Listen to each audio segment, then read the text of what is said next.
I'm very bad at planning my time, so quickly, I'm gonna make Pac-Man for you. First, I start by combining together all of my yellows into a big yellow, and then kind of pushing into the center, making a pinch pot type shape until it's mostly flat in a semi-spherical shape. Once it's in this spherical shape, I then make little ledges and indents so that it's more of a Pac-Man pizza hole shape that Pac-Man is. And then I continue to indent and squish and squeeze until it's the perfect size.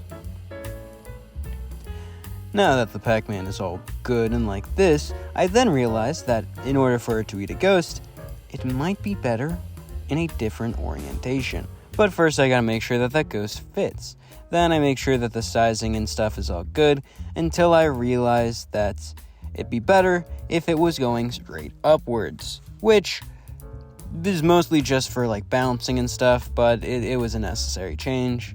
After this, I make 2 black eyes, and then cut the Pac-Man shape into them, because of course Pac-Man's eyes would be Pac-Man.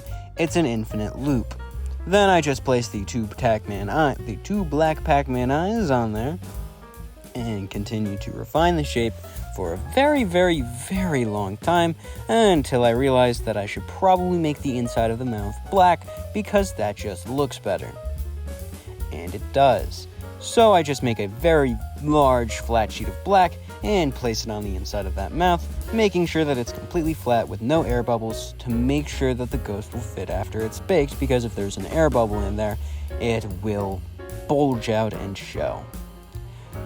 When I did this originally, there were some holes in the clay, and also it didn't cover the exact area, so I made sure to go back with more black clay and cover all the areas that I didn't get to initially that I wanted to be covered. And then I use a ball stylus to make sure that the inside of the mouth is actually properly flattened and shaped. And once this ball stylus is used, there's only a little bit more poking and prodding until it's actually completely done. So mostly all that's left is just a little bit of squeezing and also, just making it all smooth. And once it's all smooth, it's basically done. But that, it is only going to take a little bit.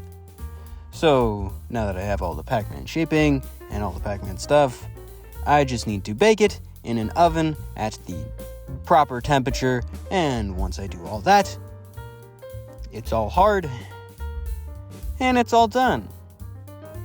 And even if it's done like this, the display will still contain a ghost, and I think that it looks fairly nice.